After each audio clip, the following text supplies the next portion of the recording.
और आज हमारे साथ दो खास मेहमान इस मुद्दे पर चर्चा के लिए इस वक्त चर्चा के लिए तो नहीं, आपकी जानकारी के लिए, क्योंकि आपके सवाल हम सीधा उनसे पूछेंगे। हमारे साथ दो खास मेहमान हैं, फटाफट से परिचय आपका करा दें। हमारे साथ हैं डॉक्टर रमाकांत देशपांडे साहब, जो कि चेयरमैन हैं एआईओ मुंबई से। बहुत बहुत स्वागत है डॉक्टर देशपांडे आपका। और हमारे साथ हैं डॉक्टर अंशुमान कुमार, जो कि जाने माने कैंसर सर्जन हैं, दिल्ली से हमारे साथ जुड़ रहे हैं। डॉक्टर अंशुमान, बहुत बहुत स्वागत है सर आपका। डॉक्टर देशपांडे, मैं आपसे शुरुआत करना चाहूंगा sir. National cancer registry report, ये इस रिपोर्ट में बहुत सारी बातें हैं जो मुझे पर्सनली बहुत सारी चौंकाती है। मैं डिटेल में जरूर बात करूंगा आपसे।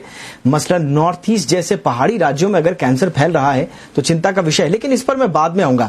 पहले आपसे यह समझना चाहूंगा सर कि ये नेशनल कैंसर रजिस्ट्री रिपोर्ट जो है, इसकी जो फाइंडिंग्स हैं, क्या ये कुछ नई फाइंडिंग्स हैं?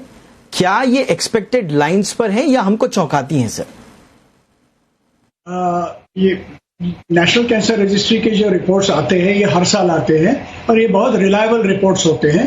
तो ये सारे करीब 58 से 60 जो नेशनल जो रजिस्ट्रीज है, उनका सब एक्यूमुलेट करके, वो डेटा एक्यूमुलेट करके, सारे हॉस्पिटल से एक्यूमुलेट करके, इंसिडेंट्स वगैरह देख के, वो सब डेटा कलेक्ट करके बाद में ये डेटा बाहर आ जाता है। और ये बहुत ही रिलायबल, इंडिया के लिए तो पूरा ये बहुत रिलायबल अच्छा डेटा है।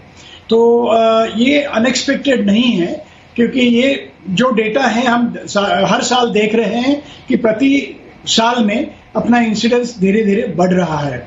लेकिन ये जो बढ़ रहा है, ये सिर्फ अपनी आबादी के प्रमाण में नहीं बढ़ रहा है, उससे ज्यादा बढ़ रहा है। इसका मतलब ये है कि जैसा हम प्रगतिशील हो रहे हैं, वैसे कैंसर का इंसिडेंस भी जो है, जो दर जो है, वो भी बढ़ता जा रहा है।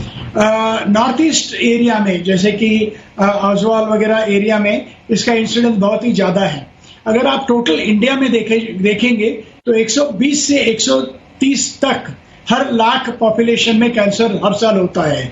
और ये नॉर्थ ईस्ट एरिया में ये करीब करीब दुगने से ज्यादा, यानी 260 से 270 तक ये रेट है।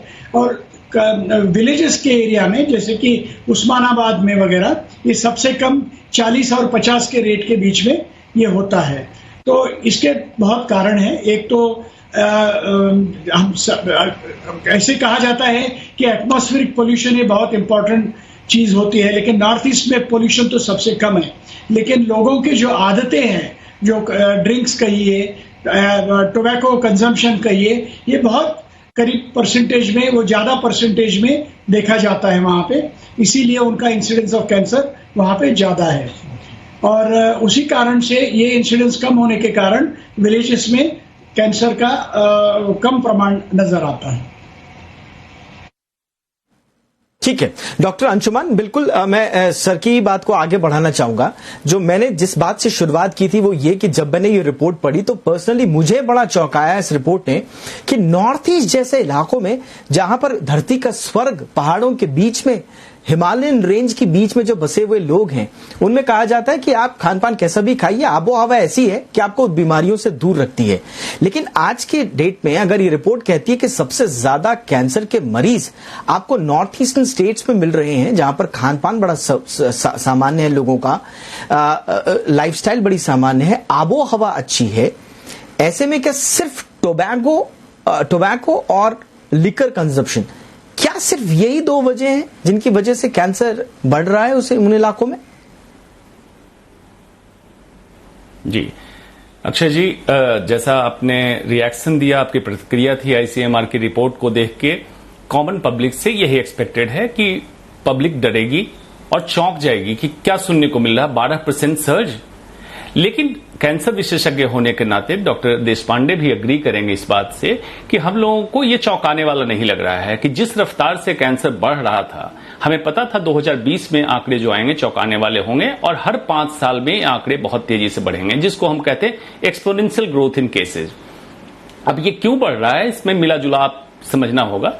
नॉर्थ ईस्ट का स्पेशली एक चीज बता देता हूं, तंबाकू कलाबे, तांबुल सुपारी जिसको कहते हैं, तांबुल के नाम से नॉर्थ ईस्ट में उसका कंजम्पशन बहुत ज्यादा है। कल्चरली कस्टम के तहत ये लोग लेते हैं। और माउथ कैंसर, थ्रोट कैंसर के केसेज वहां पे बहुत ज्यादा हैं। इसके अलावे तंबाकू, सुपारी, शराब तो सभी को पता है। फूड एडल्ट्रेशन, खान पान में मिलावट, जहरीली सब्जियां, जैसे सब्जियां जहां उगाई जा रही उन सब्जियों में आर्सेनिक, कैडमियम, लेड और मरकरी की मात्रा पाई गई है। अंडरग्राउंड वाटर, आर्सेनिक की बहुत मात्रा पाई गई है, खास करके दूर इलाकों में, पहाड़ी इलाकों में। Food adulteration, atmospheric pollution, air pollution जिसमें है, वाटर पोल्यूशन है, सॉइल पोल्यूशन है। फास्ट फूड, वेस्टर्न फूड की तरफ जो भारतीय लोग शिफ्ट हो रहे हैं, जिसमें सैचुरेटेड फैट ज्यादा है, फाइबर की कमी होती है, एंटीऑक्सीडेंट की कमी होती है, ये सारे कैंसर प्रोटेक्टिव हैं। ये सारी वजह मिला के और खास करके जो हम एक बेवजह पाश्चात्य सभ्यता की तरफ हम भाग रहे हैं बिना साइंटिफिक टेम्पर रखे हुए, ये एक मिला जुला असर बना जिसके कारण कैंसर केसेस बढ़े। एक बात तो ये हुई। दूसरी बात कि गांव और नॉर्थ ईस्ट में क्यों ऐसा हुआ कि वहां पे अर्ली डिटेक्शन, जांच की सुविधा और इलाज की सुविधा की बहुत कमी है, वहां बहुत कमी है।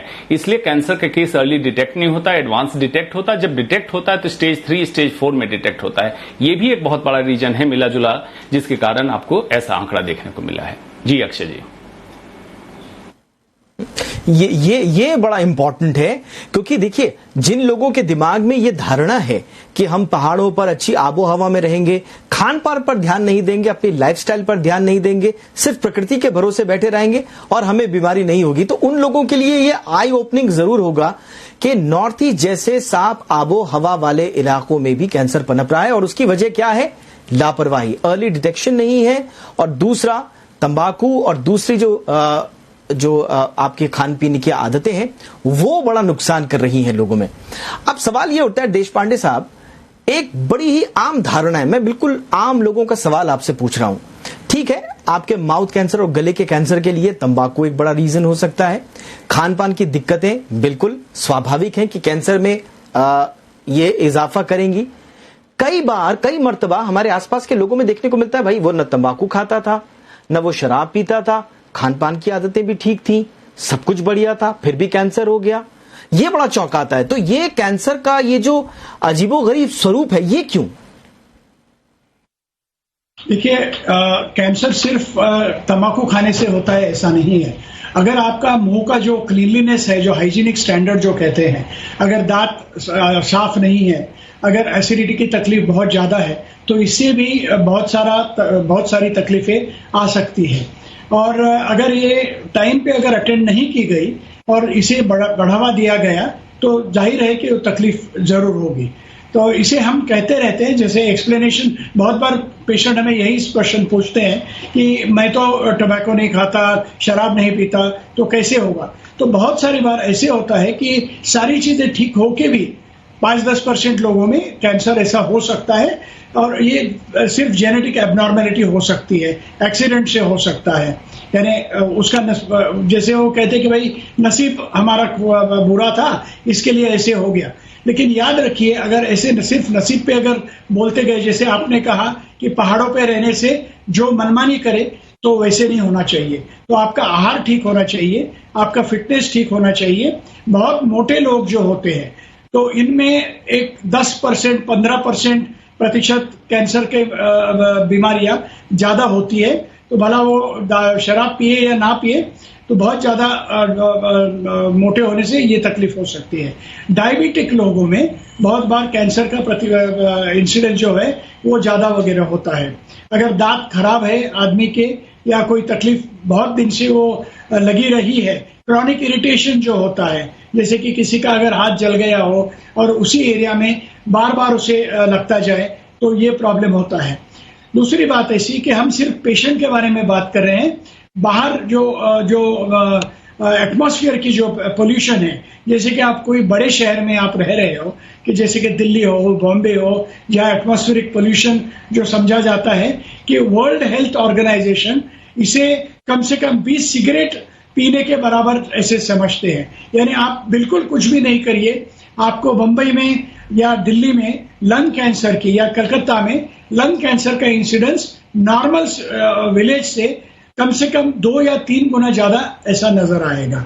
तो बहुत सी चीजें ऐसी होती है जिससे कैंसर हो सकता है, और इसमें सिर्फ अपनी हैबिट्स के कारण होता है ऐसा नहीं है। लेकिन इसके बावजूद अगर आप हैबिट्स करते रहेंगे, तो जाहिर है कि इसका इंसिडेंस बहुत ही ज्यादा बढ़ जाएगा। ठीक है सर, ऑलराइट, मैं फटाफट से डॉक्टर अंशुमान के पास जाऊंगा और ब्रेक से पहले उनसे ये सवाल और क्विक रिएक्शन उनका। सर, एक और आम धारणा है कि भाई हमारे परिवार में दूर दूर तक किसी को कैंसर नहीं है तो फिर हमें कैंसर नहीं हो सकता। बहुत सारे लोग अपने आप ये धारणा बना के रखते हैं। मेरी बहुत सारे लोगों से बात होती है कि भाई कैंसर तो एक हेरिडिटी वाली बीमारी है, अगर आपके वंश वृक्ष में किसी को कैंसर हो चुका है तो बड़ी संभावनाएं हैं कि आपको भी हो जाए, वरना आप चिंता मत कीजिए, इतनी डरने की बात नहीं है। क्या हेरिडिटी से कैंसर का कोई संबंध है अंशुमान सर? जी दीपक जी, बहुत अच्छा सवाल उठाया, पब्लिक कनेक्ट का सवाल है ये जान के आश्चर्य होगा, सिर्फ 5 से 15% कैंसर के केसेज हेरिडिटरी होते हैं, मतलब अनुवांशिक तौर पे ये पिताजी माताजी को हो और बच्चों में हो जाए, ऐसा होता है। बाकी अधिकतम कैंसर 75 से 85% कैंसर आपके स्पोरैडिक होते हैं। स्पोरैडिक से मतलब है आपके खुद के जीवन शैली में बदलाव, वातावरण में खराबी, ऐसी जगह आप अगर रह रहे हैं, इन चीजों का कारण होता है। इसलिए आप अगर अनुवांशिक कैंसर की बात करेंगे, जीन रिलेटेड जेनेटिक कैंसर की बात करेंगे, तो सिर्फ 15% केसेज हैं। इसलिए ऐसा न सोचे कि घर में कैंसर का केस नहीं हुआ तो आपको कैंसर नहीं होगा, आपको बचाव करना है। और सबसे खास बात है, कैंसर एक भयानक बीमारी है लेकिन सेम टाइम प्रिवेंटेबल डिजीज है। बहुत सारे कैंसर ऐसे हैं जिसको हम रोक सकते हैं सिर्फ छोटे छोटे बदलाव करके, व्यक्तिगत स्तर पे, सामाजिक स्तर पे और देश के स्तर पे, तीनों स्तर पे अगर बदलाव करें तो कैंसर के केसेज को हम कम कर सकते हैं। बड़ी अच्छी बात है इसमें। चलिए, और ये जो 3 आपने बोला, व्यक्तिगत स्तर पर, सामाजिक स्तर पर और राष्ट्रीय स्तर पर, ये 3 ऐसे कौन से कदम होंगे जिनको उठाकर हम कैंसर को मात दे सकते हैं, इस पर करेंगे चर्चा। एक छोटे से ब्रेक के लिए रुक रहे हैं। और याद रखिए, कोविड का जब आउटब्रेक हुआ था तो सबसे पहले यही कहा गया कि भाई जो कैंसर के मरीज हैं वो सतर्क हो जाएं, क्योंकि उनकी मोर्टेलिटी ज्यादा हो सकती है। कोविड का कैंसर कनेक्शन आपको भली भांति मालूम है, इसलिए कैंसर पर बात करना, उसके समूल नाश पर बात करना बहुत लाजमी हो जाता है। छोटे से ब्रेक के लिए रुक रहे हैं, चर्चा को आगे बढ़ाएंगे।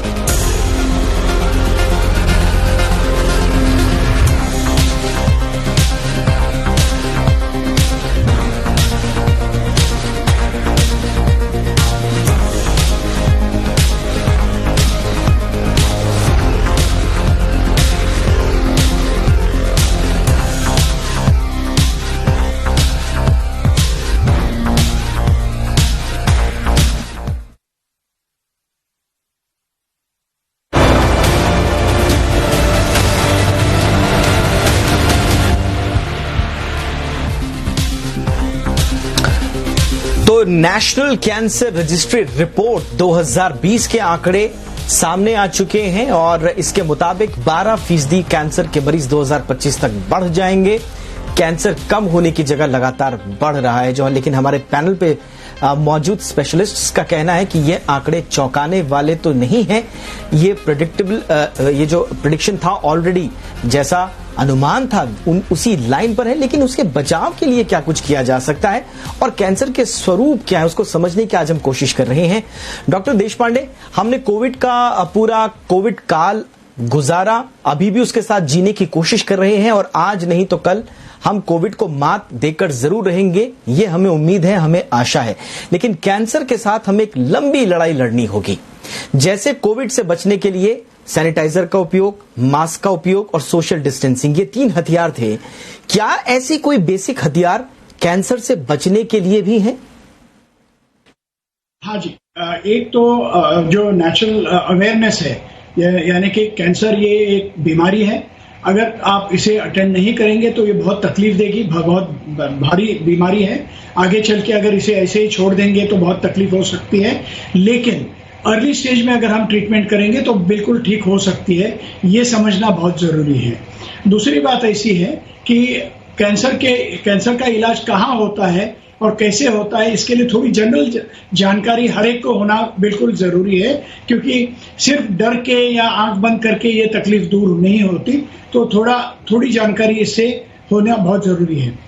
तीसरी बात ऐसी है कि व्यक्तिगत स्तर पे, सामाजिक स्तर पे और देश के स्तर पे हर एक आदमी का, हर एक सिटीजन का एक रोल होता है। जैसे कि व्यक्तिगत स्तर पे आप देखिएगा, कारण क्या है? एक तो है, जैसे मैंने कहा कि एक्सरसाइज करना, मोटापा कम करना, हार्मोन्स वगैरह ना लेना और अपनी आदतें अच्छी करना, यानी तंबाकू से दूर रहे, शराब से दूर रहे और अच्छा खाना खाए। जैसे कि बहुत सारी खाने की चीजें जो है जो लिखी गई है, और ये कोई भी आप अच्छी बुक पढ़ेंगे या कोई न्यूज अगर देखेंगे तो ये दिखाया जाता है कि कौन सी खाना खाने में ज्यादा अच्छा है। जैसे कि जो फाइबर होता है वो अपने आंत के कैंसर को प्रिवेंट करता है। तो जरूरी है कि आप ज्यादा लाल मांस खाने के बजाय आप ज्यादा वेजिटेबल्स वगैरह खाएंगे तो बड़ी आंत का कैंसर कम हो जाएगा। जैसे कि यहाँ से जो लोग पाश्चात्य देशों में जो गए, अमेरिका में, जहां पहले से आंत का कर्करोग का कैंसर का जो इंसिडेंट ज्यादा है, वो लोग वहां का खाना खाने लगे। हमारा देसी खाना, जो इंडियन खाना है, वो छोड़ के वो वेस्टर्नाइज जब होते हैं तभी उनका आंत का कैंसर का इंसिडेंट बढ़ जाता है। तो जरूरी है कि हम अपना जो खाना है वो चेंज ना करें, अच्छा रफेज वाला खाएं। और इसके अलावा टमाटर है, ब्रोकोली है, जो एंटीऑक्सीडेंट जिसमें ज्यादा होते हैं, और इससे कैंसर कम हो सकता है। रोजाना एक्सरसाइज करें, बहुत तेल वाली चीजें बहुत ज्यादा ना करें। अगर आप जाएंगे रास्ते पे अगर जाएंगे तो बहुत पकोड़े बहुत टेस्टी रहते हैं, बहुत अच्छे रहते हैं, लेकिन जो तेल बहुत बार उबाला गया होगा, उस तेल में जो पकोड़े बनते हैं उसमें टेस्ट ज्यादा होती है, लेकिन उसमें कैंसर के लिए इन्विटेशन भी ज्यादा होता है। तो ऐसी चीजें ना करें तो बेहतर रहेगा। तो अपने फूड पे ध्यान दें, अपने खाने पे ध्यान दें, एक्सरसाइज करें, बिल्कुल, और बुरी आदतों से दूर रहें। यानी कि संतुलित आहार, बुरी आदतों से दूर रहना और संयमित जीवन शैली जिसमें व्यायाम शामिल है, आपकी एक डिसिप्लिन दिनचर्या सुबह से लेकर शाम तक शामिल है, आप कैंसर से दूर रह सकते हैं। इतना आसान है कैंसर से बचना। लेकिन डॉक्टर अंशुमान, मैं आपसे समझना चाहूंगा, अगर किसी को कैंसर माना अन्य कारणों से अगर हो भी गया, तो चिंता ये हो जाती है कि साहब जो घर बनाया है, जो बैंक बैलेंस है, अब तो वो गया, घर बेचना पड़ेगा, जमीन बेचनी पड़ेगी, कर्जा लेना पड़ेगा, तब जाकर बचेंगे। क्या वाकई में एक बार कैंसर हो जाने के बाद आदमी की यह स्थिति हो जाती है कि घर बार बेचने तक की नौबत आ जाए? जी, पहले वहीं से शुरू करता हूं जहां डॉक्टर देशपांडे ने खत्म किया कि इसको समराइज करने के लिए, पब्लिक को समझने, दर्शक को समझने के लिए आहार, व्यवहार और विचार, तीन चीजों को सामंजस्य में लाएं, संतुलन में लाएं, कैंसर से बचेंगे। पहली बात हो गई। दूसरी बात, क्यों कैंसर का इलाज इतना भयानक तरीके से पब्लिक में परसेप्शन में है? कारण यही है, पहली बात, लोग समझते हैं कैंसर साध्य रोग नहीं है, मतलब ठीक होने वाला नहीं है, और दूसरा, हो जाए तो इसके इलाज में खर्चा बहुत होता है। पहली बात मानिए, कैंसर एक इलाज के लायक बीमारी है, साध्य रोग है, लाइलाज नहीं है। दूसरा, जहां तक खर्चे की बात है, इसीलिए बार बार हम लोग कहते हैं कि प्रिवेंशन के बाद नेक्स्ट स्टेप जो आपको करना चाहिए, अर्ली डायग्नोसिस। जितनी शुरुआत में पकड़ हो जाए कैंसर की, तो एक तो बीमारी बिल्कुल ठीक हो जाएगी और खर्चे भी कम लगेंगे, क्योंकि शुरू में कैंसर अगर पकड़ में आए, ऑपरेशन से अगर निकल सकता है, ये रेडिएशन से, दवाइयों से कैसे ठीक हो सकता है, डॉक्टर डिसाइड करता है, कम खर्चे में इलाज हो जाता है। दूसरा, जो राष्ट्रीय स्तर पे जरूरत है, कैंसर स्क्रीनिंग पूरे इंडिया में, कैंसर प्रिवेंशन पूरे इंडिया में एक प्रोटोकॉल लगना चाहिए, और सरकार कैंसर के इलाजों का रेगुलेशन सरकारी संस्थाओं में उपलब्ध हो और प्राइवेट संस्थाओं में उसका रेट का रेगुलेशन सरकारी तौर पे किया जाए, तो कैंसर इलाज के लायक भी है और बहुत खर्चीला भी नहीं। दोनों बातों को हम अचीव कर सकते हैं, डुएबल है, अनडुएबल सब्जेक्ट नहीं है ये। बिल्कुल, यानी कि अर्ली डायग्नोसिस अगर हो और सरकार एक समान नीति बनाकर आए पूरे राष्ट्रव्यापी स्तर पर, तो इसका इलाज भी कम आएगा। और ये बिल्कुल बहुत अच्छी बात डॉक्टर अंशुमान ने कही। ये बड़ी अजीब सी धारणा है कि कैंसर का इलाज नहीं है। कैंसर का इलाज मौजूद है, डॉक्टर अंशुमान कह रहे हैं, बशर्ते कि आप उसका सही समय पर डायग्नोसिस करें और लक्षण जो है वो आपके पास, मेरे ख्याल से इतनी अवेयरनेस आजकल हर किसी के पास होगी कि उसके लक्षण क्या हैं। उन लक्षणों को अगर पकड़कर समय पर इलाज शुरू कर दें तो बाकायदा इसको हराया भी जा सकता है। डॉक्टर रमाकांत, एक हम देख रहे हैं आजकल महिला